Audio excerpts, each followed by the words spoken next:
Hello everyone, my name is Siyan Roy and I welcoming you all to my YouTube channel. So आज के इस video में हम extra activity 3 of statistics करने जा रहे हैं। सबसे पहले हमें एक्स्ट्रा एक्टिविटी 3 में जो भी चीज़ें करनी है उसे मैंने थोड़े-थोड़े पार्ट्स में इसे डिवाइड कर दिया है ताकि इसे करने में हमें आसानी हो। सबसे पहले इस एक्टिविटी में हमें कोई भी अपनी पसंद के डेटा सेट को चूज़ करना है जिसमें एटलीस्ट 1000 रोज़ और 5 कॉलम हो। ये डेटा सेट किसी भी चीज़ का हो सकता है, क्रिकेट, म्यूज़िक, बॉलीवुड डेटा या फिर कोई भी, ये आपके अपने इंटरेस्ट पे डिपेंड करता है। या फिर आप अपने या तो आप एक अपने फ्रेश डेटा सेट ले सकते हो बिल्कुल, या फिर आपने जो प्रीवियस एक्टिविटी में जो भी डेटा सेट यूज़ किया है, उसका भी यूज़ कर सकते हो। बट यहाँ पे हम अभी एक नया डेटा सेट लेकर के यूज़ करेंगे ताकि हमें सारी चीज़ें करने में आसानी हो। तो आइए इसे हम पहले लाइव एग्ज़ाम्पल के थ्रू अपने डेटा सेट को डाउनलोड करते हैं। डेटा सेट को डाउनलोड करने के लिए अपने ब्राउज़र में आ जाना है और वहाँ पे आपको अपने गूगल में यहाँ पे स्टूडेंट परफॉर्मेंस कैगल, ये आपको यहाँ पे सर्च कर लेना है। जब आप इसे सर्च करोगे तो आपको यहाँ पे आपको पहला वेबसाइट दिखाई देगा, तो उसे यहाँ पे क्लिक कर देना है। जब आप इस पे क्लिक करोगे तो यहाँ पे आपको इस वेबसाइट पे पहले आपको यहाँ पे डाउनलोड करने से पहले आपको साइन इन कर लेना है, क्योंकि यहाँ पे डाउनलोड करने के लिए साइन इन रिक्वायर्ड होता है। इसके बाद आपको यहाँ पे डाउनलोड के बटन पे क्लिक कर देना है और आपको यहाँ पे download data set as a Z file, ये आपको यहाँ पे दिखाई देगा। तो यहाँ पे आपको सिंपली क्लिक कर देना है। जब आप इस पे क्लिक करोगे तो आपका डेटा सेट यहाँ पे सक्सेसफुली डाउनलोड हो जाएगा। जब आप उसे डेटा सेट को डाउनलोड करोगे तो वो डेटा सेट आपको यहाँ पे जेड फाइल में होगा, तो सिम कर देना है और उसके अंदर आपको यहाँ पे वो डेटा सेट यहाँ पे आपको दिखाई दे देगा। तो आपको बाहर के फोल्डर को इंपोर्ट नहीं करना है, वहाँ पे आपको अंदर में जो ये डेटा सेट दिख रहा है यहाँ पे इंपोर्ट करना है। डेटा सेट पे काम करने के लिए हमें अपनी जब आप गूगल स्प्रेडशीट सर्च करोगे तो आपको यहाँ पे पहला वेबसाइट यहाँ पे आपको साइन इन का ऑप्शन दिखाई देगा। तो आपको जब आप गूगल शीट के वेबसाइट पे आओगे तो आपको यहाँ पे एक ब्लैंक स्प्रेडशीट का ऑप्शन दिखाई देगा, तो आप क्लिक कर देना है। जब आप इस पे क्लिक करोगे तो आपको सिंपली यहाँ पे जो आपने डेटा सेट डाउनलोड किया है अभी, तो आपको यहाँ पे फाइल वाले ऑप्शन पे जा करके और यहाँ पे इंपोर्ट का ऑप्शन दिखाई देगा, तो आपको यहाँ पे इंपोर्ट के ऑप्शन पे क्लिक कर देना है और यहाँ पे आपको अपलोड वाले सेक्शन में जा करके और यहाँ से आपको जो आपने डेटा सेट एक्सट्रैक्ट किया है और जो आपने डाउनलोड किया है उसे यहाँ पे आपको क्लिक करके ओपन कर लेना है। जब आप इसे ओपन करोगे तो यहाँ पे आपको ओपन हो जाएगा और यहाँ पे आपको इम्पोर्ट डेटा का ऑप्शन दिखाई देगा, आपको यहाँ पे इम्पोर्ट कर लेना है। जब आप इस डेटा सेट को यहाँ पे इंपोर्ट करोगे तो यहाँ पे ये सिंपल कुछ आपको ये रॉ डेटा सेट दिखाई देगा। अब आपको सिंपली इस डेटा सेट पे थोड़ा सा मेहनत करना है और आपको इस डेटा सेट को अपने अकॉर्डिंग इसे थोड़ा सा मॉडिफाई करना है। तो इसे चलिए मॉडिफाई करते हैं। पहले हम ऊपर वाले रॉ को सेलेक्ट करेंगे और इसे यहाँ पे थोड़ा सा हम यहाँ पे बोल्ड करेंगे और इसके कलर वगैरह को यहाँ पे हम बॉर्डर वगैरह लगा करके इसे थोड़ा सा यहाँ पे हम अपने अकॉर्डिंग इसे थोड़ा सा लुक देंगे। यहाँ पे आप अपने अकॉर्डिंग कोई भी यहाँ पे कलर फिल कर सकते हो, तो मैं यहाँ पे इसे थोड़ा सा यहाँ पे ये ज़्यादा ब्लू हो गया, तो यहाँ पे हम इसे नॉर्मल हल्का सा यहाँ पे ब्लूइश कलर यहाँ पे देंगे। अब इसी प्रकार से आपको जो भी आपके यहाँ पे डेटा सेट हैं उसे आप यहाँ से सारे डेटा सेट को ऐसे सेलेक्ट करके और आप अपने अकॉर्डिंग यहाँ पे जितने भी डेटा सेट हैं उसे यहाँ पे सेलेक्ट करोगे और इसे भी यहाँ पे आप अपने अकॉर्डिंग इसे लुक करोगे और इसे मॉडिफाई करोगे। तो चलिए इसे मैं पहले मॉडिफाई कर लेता हूँ। अब आप यहाँ पे देख सकते हो कि हमने अपने डेटा सेट को अच्छे से मॉडिफाई कर लिया और अपने अकॉर्डिंग इसे रेडी कर लिया है। तो इसके बाद आपको शेयर का बटन दिखाई देगा, तो यहाँ पे आपको क्लिक करना है और यहाँ पे इसका नेम चेंज करके आपको अपने अकॉर्डिंग डेटा सेट यहाँ पे मैं अपने अकॉर्डिंग रख रहा हूँ। आप अपने अकॉर्डिंग यहाँ पे जो भी आपका डेटा सेट का नाम है उसे यहाँ पे रखोगे और यहाँ पे आपको सेव के बटन पे क्लिक करना है। जब आप इसे सेव करोगे तो यहाँ पे आपको रिस्ट्रिक्टेड करके ऑप्शन दिखेगा, तो यहाँ पे आपको एनीवन विद द लिंक करके, अगर आपके पास ऑफिशियल स्टूडेंट ईमेल आईडी है तो आपको इंडियन इंस्टीट्यूट ऑफ टेक्नोलॉजी करना है और अगर नहीं है तो आपको यहाँ पे एनीवन विद द लिंक पे क्लिक कर देना है और यहाँ पे anyone with the link click करके और आपको यहाँ पे कॉपी लिंक कर लेना है और यहाँ पे आपको डन कर देना है। दूसरा पॉइंट हमें ये कह रहा है कि अब हमने जो ये गूगल स्प्रेडशीट अपना डाटा जो हमने तैयार किया है इसे हमें अपने स्टूडेंट पोर्टफोलियो पे या तो हमें डायरेक्टली इम्बेड करना है या फिर वो जो लिंक हमें वहाँ पे प्रोवाइड करना है। तो चलिए इसे देखते हैं कि हमें कैसे करनी है। ब्राउज़र में आ जाना है और यहाँ पे हमें अपने गूगल साइट को सर्च करना है। यहाँ पे हमें जब आप गूगल साइट को सर्च करोगे तो जो आपको पहला यहाँ पे ऑप्शन दिखाई देगा, सॉरी पहला साइट जो आपको यहाँ पे हमें हमारे पास 2 टाइप के बच्चे होंगे। एक ऐसे जिन्होंने पहले एक्टिविटी को नहीं किया है, तो सिंपली यहाँ पे आपको एक नया स्टूडेंट पोर्टफोलियो पे क्लिक करना है। नया स्टूडेंट पोर्टफोलियो कैसे बनाना है, ये इसके लिए आप हमारे जो पहले वीडियोज़ हैं, उन्हें आप वहाँ पे देख सकते हैं। और जिन बच्चों ने इससे पहले एक्स्ट्रा एक्टिविटी वगैरह को किया है, तो उसे सिंपली यहाँ पे जो उनका स्टूडेंट पोर्टफोलियो है, उसे वहाँ पे ओपन कर लेना है। जब आप स्टूडेंट पोर्टफोलियो को ओपन करोगे, तो यहाँ पे आपको पेजेस वाले ऑप्शन पे आ जाना है और यहाँ पे आपको न्यू पेज के ऑप्शन पे आ जाना है और यहाँ पे आपको एक्टिविटी 3 नामक एक पेज को क्रिएट कर लेना है। जब आप इसे क्लिक करोगे, तो ये आपका ऊपर होगा, तो सिंपली उसे यहाँ पे इसे नीचे ड्रैग कर लेना है और उसके बाद नीचे आपको यहाँ पे आ जाना है और आपको यहाँ पे डबल टैप के ऑप्शन पे क्लिक करना है और यहाँ पे आपको एक एम्बेड लिंक का ऑप्शन दिखाई देगा। तो यहाँ पे सिंपली आपको क्लिक करना है और यहाँ पे आपको आपने जो अपना लिंक स्प्रेडशीट का लिंक आपने कॉपी किया है, तो आपको यहाँ पे पेस्ट कर देना है और आपको यहाँ पे इंसर्ट के ऑप्शन पे क्लिक कर देना है। तो अब इसके बाद सिंपली आपको यहाँ पे इसके पीछे का जो बैकग्राउंड है उसे चेंज कर देना है। इसके लिए हम कोई भी अपने अकॉर्डिंग अपने चॉइस के इमेज को यहाँ पे सेलेक्ट कर सकते हैं और यहाँ पे उसे सेलेक्ट करने के बाद यहाँ पे इंसर्ट कर देंगे। इंसर्ट करने के बाद अब हमें यहाँ पे ये जो हमने स्प्रेडशीट लिखा है, तो इसका हमें यहाँ पे बेसिकली लिंक एम्बेड करना है। तो देखिए हमें यहाँ पे जो बैकग्राउंड है उस पर डबल क्लिक करना है और यहाँ पे हमें टेक्स्ट पे क्लिक करना है। टेक्स्ट पे क्लिक करने के बाद आपको यहाँ पे स्प्रेडशीट लिंक आपको टाइप कर लेना है। स्प्रेडशीट लिंक आप टाइप करने के बाद आपको यहाँ पे इंसर्ट लिंक का ऑप्शन दिखाई देगा। आपको यहाँ पे क्लिक करना है और आपने जो यहाँ पे डेटा सेट का लिंक कॉपी किया है उसे यहाँ पे कॉपी करके और आपको यहाँ पे अप्लाई पे क्लिक कर देना है। जब आप इस पे अप्लाई पे क्लिक करोगे, तो उसके बाद आपको यहाँ पे इसे थोड़ा-सा हम यहाँ पे बोल्ड कर लेंगे और इसके फ़ॉन्ट को भी यहाँ पे हम थोड़ा-सा इंक्रीज़ कर देंगे। अब जो हमने इस डेटा सेट को रेडी किया है, तो इसके बारे में बेसिकली हमें जो भी समझ में आ रहा है, तो अब हमें वो बताना है। यानी कि इसमें जो भी ओवरव्यू है, उसे हमें बेसिकली टाइप करना है। तो इसके लिए टाइप करने के लिए सिंपल क्लिक करेंगे बैकग्राउंड पे और यहाँ पे हम टाइप ऑप्शन पे जाएँगे और इसके बारे में हम डेटा सेट ओवरव्यू लिखेंगे। या तो आप अपने अकॉर्डिंग लिख सकते हो या फिर जो मैंने यहाँ पे जैसे लिख रखा है, तो आप यहाँ पे सिंपली इसे भी यहाँ पे कॉपी पेस्ट कर सकते हो। थोड़ा सा हम इसे अपने अकॉर्डिंग इसको रेडी कर लेते हैं। ये लिखने के बाद आप इसे देखोगे कि ये हमारे डेटा सेट के नीचे आ चुका है, तो इसे हमें ऊपर ले जाना है और उसे ऊपर ले जा करके यहाँ पे हम इसे ऊपर में यहाँ पे इसे रख देंगे और इसका भी हम यहाँ पे इसे बैकग्राउंड को चेंज कर लेंगे।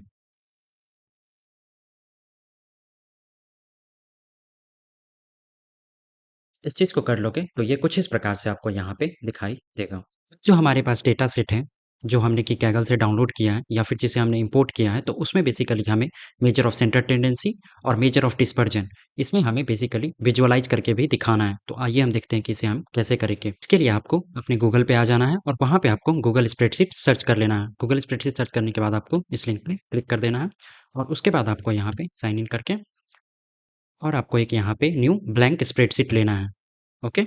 और जब आप यहाँ पे ब्लैंक स्प्रेडशीट लोगे, तो उसके बाद आपको यहाँ पे फाइल वाला ऑप्शन दिखाई देगा, तो आपको यहाँ पे क्लिक करना है। क्लिक करने के बाद आपको यहाँ पे इंपोर्ट पे क्लिक कर देना है। जब आप इंपोर्ट पे क्लिक करोगे, तो यहाँ पे अपलोड का ऑप्शन आएगा, यहाँ पे ब्राउज का ऑप्शन आएगा। आपने अब आप यहाँ पे देखोगे कि मैंने यहाँ पे कुछ डेटा सेट लिया है, तो ये डेटा सेट आपको जो है वहाँ पे मिलेगा। तो ये डेटा सेट बेसिकली आपको हमारे टेलीग्राम चैनल और व्हाट्सएप चैनल दोनों पे आपको मिल जाएगा और ये बेसिकली डेटा सेट आप खुद से भी क्रिएट कर सकते हो यहाँ से देख करके। बट अगर आप चाहो तो यहाँ पे डायरेक्टली इसे जैसे मैं यहाँ पे इंपोर्ट कर रहा हूँ, तो आपको भी ऐसे यहाँ पे इंपोर्ट कर लेना है। अब यहाँ पे हम इसे आपको जो डेटा सेट मिलेगा उसे बेसिकली यहाँ पे ओपन करना है और यहाँ पे इंपोर्ट डेटा पे करना है। जब आप इस पे क्लिक करोगे, तो ये थोड़ा सा टाइम लेगा और उसके बाद ये डेटा सेट हमारा ओपन हो चुका है। अब इस डेटा सेट को आपको क्या कर लेना है कि अब आपको इसके थोड़ा-सा इसके पीछे का बैकग्राउंड या फिर जिसका जो कलर हो गया, इसका जो यानी कि बॉर्डर वगैरह हो गया, इसको बेसिकली अपने अकॉर्डिंग यानी कि अपने चॉइस के अकॉर्डिंग इसे थोड़ा बहुत मॉडिफ़ाई कर लेना है। बिल्कुल सेम इसे यहाँ पे कॉपी पेस्ट नहीं करना है। ओके? उसके बाद आपको यहाँ पे शेयर का ऑप्शन दिखाई देगा, तो यहाँ से आपको बेसिकली पब्लिक करके और आपको यहाँ पे कॉपी लिंक कर लेना है। कॉपी करने से पहले एक बात आपको ध्यान रख लेना है कि आपको इस डेटा सेट का जो भी यानी कि इसका नेम वगैरह है, जो आप अपने अकॉर्डिंग यहाँ पे रख सकते हो। उसके बाद आपको यहाँ पे सेव करके और इसके लिंक को जब आप इस लिंक को कॉपी कर लोगे, तो उसके बाद आपको अपने स्टूडेंट पोर्टफोलियो पे आ जाना है और यहाँ पे जो आपको ब्लैंक स्पेस दिखाई दे रहा है, इस पे बेसिकली आपको यहाँ पे डबल टिप करना है और यहाँ पे आपको एम्बेड लिंक का ऑप्शन दिखाई देगा। अब आपने जो लिंक को कॉपी किया है, उसे यहाँ पे पेस्ट कर देना है और उसके बाद आपको यहाँ पे इंसर्ट के ऑप्शन पे क्लिक कर देना है। जब आप इस पे इंसर्ट पे क्लिक करोगे, तो ये थोड़ा-सा टाइम लेगा और यहाँ पे आपका डेटा सेट लोड होकर के आ जाएगा। अब इसका हम क्या करेंगे, इसका यहाँ पे हमें बेसिकली बैकग्राउंड को चेंज कर देना है। बैकग्राउंड को चेंज करने के बाद यहाँ पे आपको डबल टैप कर देना है और यहाँ पे आपको स्प्रेडशीट लिंक करके लिख देना है। स्प्रेडशीट लिंक लिखने के बाद आपको यहाँ पे इसके थोड़ा सा इसे हम यहाँ पे बोल्ड कर देंगे और इसके साइज़ को भी यहाँ पे हम इंक्रीज कर देंगे। उसके बाद आपको यहाँ पे इंसर्ट लिंक का ऑप्शन दिखाई देगा। इंसर्ट लिंक पे क्लिक करेंगे और हमने जो यहाँ पे डेटा सेट का लिंक कॉपी किया उसे हम यहाँ पे अप्लाई कर देंगे। अब हमें यहाँ पे विजुअलाइजेशन वाले पार्ट पे आ जाना है। अब हमें बेसिकली इस जो डेटा सेट है उसे हमें बेसिकली विजुअलाइज करना है। हमें ये ध्यान रखना है कि अब हम जो भी यहाँ से जो भी काम करेंगे तो वो आपका जो भी काम होगा वो हम बेसिकली एक ही स्प्रेडशीट पे काम करेंगे और उसी स्प्रेडशीट में हम अलग-अलग शीट अपने हिसाब से बनाते जाएँगे और वहाँ पे हमें काम करना है। यानी कि जो भी अब हम काम करेंगे वो शीट 1, शीट 2 या शीट 3 कुछ इस प्रकार से हम अपने काम को यहाँ पे डिवाइड करेंगे और वो एक ही स्प्रेडशीट पे होना चाहिए।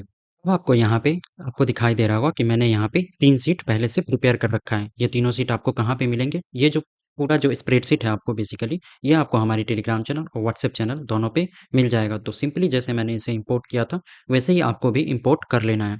और यहाँ पे अब आपको यहाँ पे शीट 1 दिखाई देगा।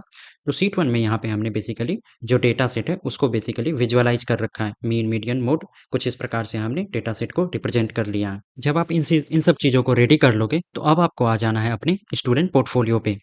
और स्टूडेंट पोर्टफोलियो पे आ जाने के बाद आपको यहाँ पे ब्लैंक स्पेस पे डबल टैप करना है और यहाँ पे आपको इंसर्ट वाले ऑप्शन में यहाँ पे इंसर्ट वाले ऑप्शन पे आ जाना है और आपको यहाँ पे चार्ट का ऑप्शन दिखाई देगा। इस वाले चार्ट के ऑप्शन पे हम क्लिक कर देंगे। जब आप चार्ट वाले ऑप्शन पे क्लिक करोगे तो जो आपका यानी कि जो स्प्रेडशीट आपका है जहाँ पे ये सारी शीट्स वगैरह अवेलेबल हैं तो हम उस डेटा सेट को यहाँ पे इंसर्ट कर देंगे। जब आप इस डेटा सेट को इंसर्ट करोगे तो यहाँ पे आपको कुछ चार्ट आपको दिखाई देंगे। तो यहाँ से हम अपने मीन, मीडियन और मोड इन तीनों चार्ट को ऐड कर लेंगे। जब यहाँ पे ये ऐड हो जाएँगे तो हम इसे यहाँ पे थोड़ा-सा अरेंज कर लेंगे इसके साइज़ वगैरह को। साइज़ को अरेंज करने के बाद यहाँ पे हम इसके बैकग्राउंड को भी यहाँ पे चेंज कर देंगे। सिंपल सा कोई भी अपने अकॉर्डिंग आप अपने बैकग्राउंड को यहाँ पे चूज़ कर सकते हो। बैकग्राउंड को चेंज करने के बाद अब जो हमारा विजुअलाइजेशन वाला पार्ट है वो कंप्लीट हो चुका है। जो हमारा डेटा सेट है उसमें हमें कोई भी 2 कैटेगोरियल वेरिएबल को सिलेक्ट करना है और उनके बीच में हमें एसोसिएशन फाइंड करना है और उसे हमें 100% स्टैक बार चार्ट के रूप में रिप्रेजेंट करना है।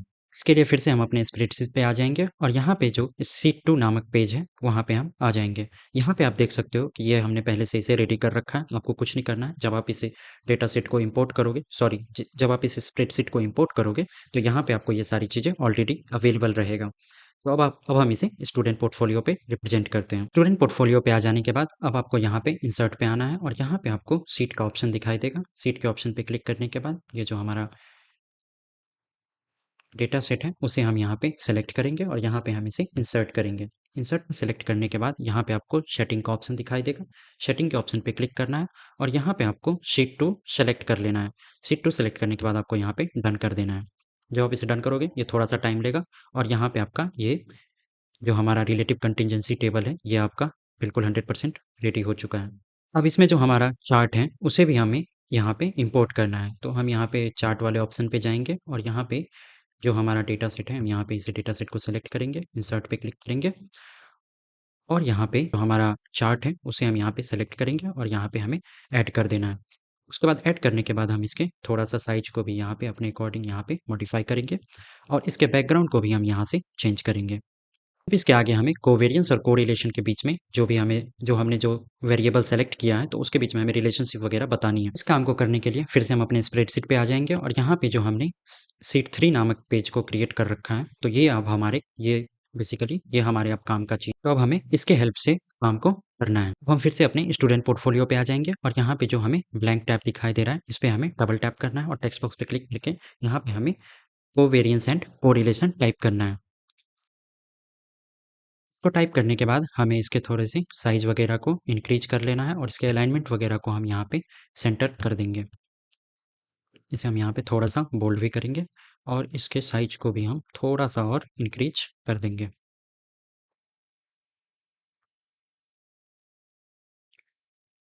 साइज़ को इंक्रीज करने के बाद हम इसके बैकग्राउंड को भी यहाँ से हम चेंज कर देंगे।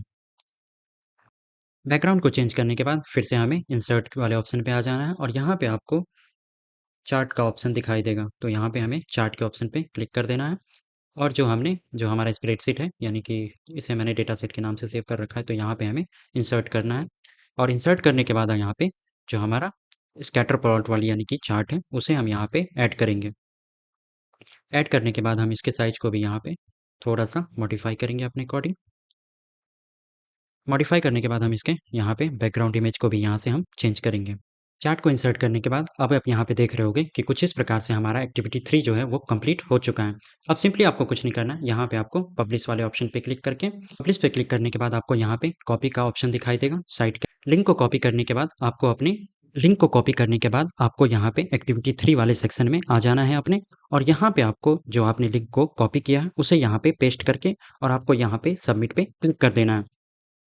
कुछ इस प्रकार से हमें एक्टिविटी 3 को कंप्लीट करना है। अगर आपको कोई भी डाउट होता है तो आप हमारे टेलीग्राम चैनल पे और व्हाट्सएप चैनल दोनों पे हमसे कॉन्टैक्ट कर सकते हैं, और यहाँ पे इनफैक्ट हमारे वीडियो के कमेंट सेक्शन में भी आप बता सकते हैं। बाकी all the best for your future.